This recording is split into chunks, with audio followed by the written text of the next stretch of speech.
안녕하세요. 오늘은 티니닉 10년을 가져왔습니다. 티니닉 200년이 넘은 굉장히 오래된 증류소인데 생소한 증류소일 거라고 생각이 듭니다. 티니닉 또는 티니니크라고도 하는데 제가 이번에 가져온 티니닉 10년은 디아지오의 플로라 앤 파우나 시리즈 중에 하나입니다. 우선 이 플로라 앤 파우나 시리즈에 대해서 설명드리고 넘어가겠습니다. 플로라 앤 파우나는 위스키 평론가로 유명한 고 마이클 잭슨이 시리즈 이름을 붙이고 1991년 지금의 디아지오의 전신인 유나이티드 디스틸러리가 출시한 22개의 싱글몰트 위스키 시리즈를 말합니다. 이 시리즈가 특별한 이유는 이 위스키들은 대부분 블렌디드 위스키의 원액으로 사용되고 남은 것들도 대부분 독립병입자를 통해 유통합니다. 그러므로 이렇게 하나의 제품으로 만나보기가 쉽지 않은 싱글몰트입니다. 이 티니닉도 공식적인 오피셜 바틀은 찾기가 매우 힘들고 이 티니닉 10년이 유일한 오피셜 바틀이라고 생각하시면 되겠습니다. 디아지오에서 조니 워커를 필두로 조니 워커에 들어가는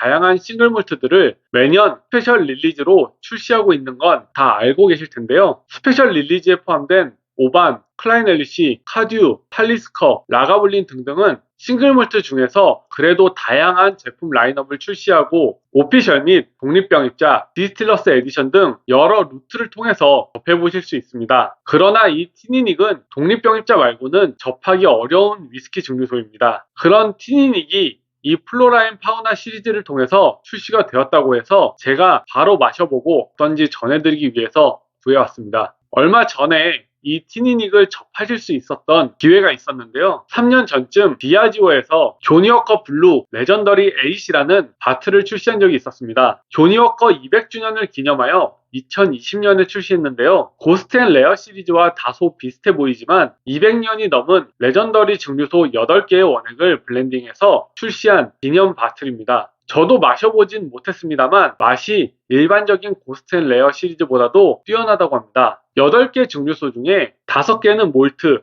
3개는 그레인 증류소의 원액이 들어갔다고 하는데요. 몰트는 오반, 라가블린, 블레어아솔, 그리고 클라인 엘리시 편에서 소개해드린 브로라, 그리고 이 티니닉이 들어갔고 그레인으로는 포트 던다스, 카스브리지, 캔버스가 들어갔다고 합니다. 오반, 라가블리는 지금도 너무 유명하고 브로라, 포트 던다스는 고스트 앤 레어 시리즈로 들어보셨을 것 같습니다. 이런 바틀을 통해서만 아주 가끔 접할 수 있는 것이 바로 티니닉입니다. 그것도 다른 원액들과 블렌딩 된 상태로 접할 수밖에 없었는데 아예 단독 제품으로 이렇게 유려한 디자인으로 출시가 되어 소식을 듣자마자 너무 사고 싶었습니다. 느낌일 뿐이지만 왠지 독립병입자의 제품은 물론 훌륭한 바틀들이 너무나 많고 맛이나 향이 오피셜보다 뛰어날 수는 있겠지만 그 증류소의 오리지널리티를 온전히 보여주지 못할 것만 같은 느낌이 저는 있습니다. 그래서 좋은 점이든 안 좋은 점이든 그 증류소의 오리지널리티를 느끼고 싶을 때 오피셜 바틀에 손이 가게 되는 것 같아요. 그런데 오피셜 제품이 없으면 그 오리지널리티를 느낄 기회가 없습니다. 그런데 이렇게 별도의 시리즈로 출시가 되어주면 내 돈 주고 사 먹지만 한편 고마운 느낌까지 드는 것 같습니다. 이 플로라 앤 파우나의 뜻은 플로라가 식물, 파우나가 동물, 그래서 동식물상이라는 뜻을 가지고 있습니다. 그 중에서 이 티니닉은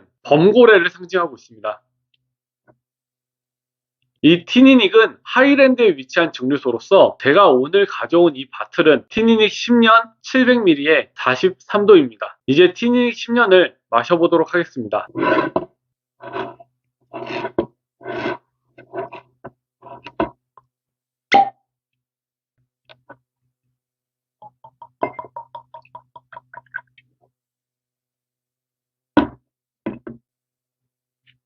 자, 색은 연한 황금빛입니다. 굉장히 밝고 화이트 와인 색깔 같습니다. 굉장히 가벼운 향이 나는데요. 상쾌한 시트러스가 느껴집니다.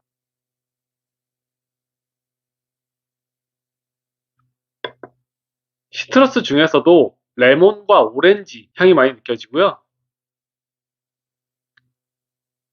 그 레몬과 오렌지의 단맛이 아니라 상큼하고 새콤한 그 향이 지배적으로 나타납니다. 제가 느끼기에는 단 향은 별로 없고 달달하거나 달콤하거나 그런 느낌보다는 살짝 드라이한 느낌이 듭니다. 식빵의 흰 부분에서 느껴지는 살짝 새콤한 시큼한 향도 느껴집니다. 그게 약간 몰트의 향하고 비슷한 것 같아요. 티니닉 10년은 저도 지금 처음 마셔보는 겁니다. 지금 한 모금 마셔보고 굉장히 놀랐는데요. 향에서는 스위티한 느낌이 전혀 없었는데 맛은 굉장히 답니다. 그런데 단맛이 찐득하게 달지 않고 굉장히 깔끔한 단맛입니다. 끈적거림이 전혀 없을 것만 같은 그런 유형의 단맛이 직관적으로 느껴지고, 동시에 직관적으로 바로 스파이시가 때리는데 이 스파이시가 오래가지 않습니다. 보통은 스파이시가 약간 뒤쪽에 노트로 나타나는 경우들이 많은데 이 티니닉은 처음에 달고 스파이시한 부분이 팡 터지고 그 다음에 스파이시한 부분이 금세 사그라듭니다. 그리고 굉장히 상쾌한 느낌이 들면서 깔끔하게 떨어집니다. 그렇기 때문에 마셨을 때 전반적으로 상쾌하고 기분 좋고 가벼운 느낌을 줍니다. 물론 향에서도 느꼈었던 시트러스함은 꾸준히 있고요. 사과 주스, 청포도 주스 이런 건데 인공적인 단맛이 전혀 가미되지 않은 천연 생과일 주스를 마셨을 때 그런 느낌을 받습니다.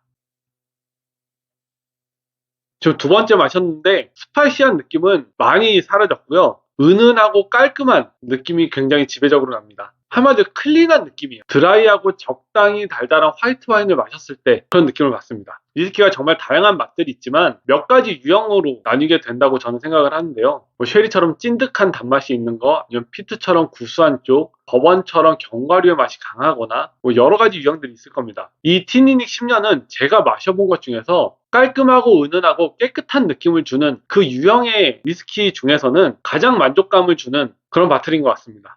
지금 조금씩 계속 마셔보고 있는데요. 마실수록 이 단맛이 당도가 약하다는 느낌이 들지 않습니다. 당도는 중간 이상 정도로 확실하게 스위티한 부분이 있는데 앞서 말씀드렸지만 끈적거리지 않고 깨끗하고 은은한 느낌과 이게 결합이 되면서 그 정도까지 달다고 느껴지지 않는 것 같습니다. 인공 감미료가 전혀 들어가지 않은 천연의 단맛, 코코넛 워터도 정말 잘 익은 야자수에서 따면은 그 코코넛 워터가 굉장히 달고 잘못 고르면 굉장히 밍밍하거나 심지어 떫은 맛까지 느껴질 때도 있는데요. 정말 잘 익은 코코넛 워터를 마셨을 때 느껴지는 그 상쾌하고 깨끗한 느낌이 이 티니닉 10년에서도 느낄 수 있습니다. 자, 오늘 티니닉 10년에 대해서 알아봤는데요. 맛이나 향이나 피니시나 그 어떤 것도 안 좋은 부분을 찾아낼 수 없었던 위스키입니다. 이러한 깔끔하고 은은한 느낌을 주는 위스키는 지금까지는 경험해보지 못했던 것 같습니다. 식전주로도 잘 어울린다는 말들도 있고, 제 개인적인 생각은 안주와 페어링하기보다는 이 자체로 티니닉 10년만 오롯이 즐기시는 게 더욱 잘 이 티니닉을 온전히 느끼실 수 있는 방법이라고 생각을 합니다. 이 티니닉이 포함된 플로라인 파우나 시리즈 다른 버틀들도 굉장히 욕심이 나는데요. 물론 한정판이니만큼 수집을 해서 이쁘게 장식을 해놓는 것도 위스키를 즐기는 하나의 방법이라고 생각을 합니다만, 관상용으로만 두기에는 이 티니 10년 같은 경우는 그 맛과 향이 너무나 아깝다는 생각이 듭니다. 정말 유명한 증류소에 맛있는 바틀들이 넘치고 넘치는 것이 이 위스키 시장이지만, 이렇게 조용히 묵묵히 본인의 역할을 하고 있는 증류소에서 가끔 나오는 이런 바틀들도 경험해 보시면 생각지도 못하게 굉장한 보물을 발견한 듯한 느낌을 받으실 수 있을 것 같습니다. 티니닉 10년 여기까지 하겠습니다. 감사합니다.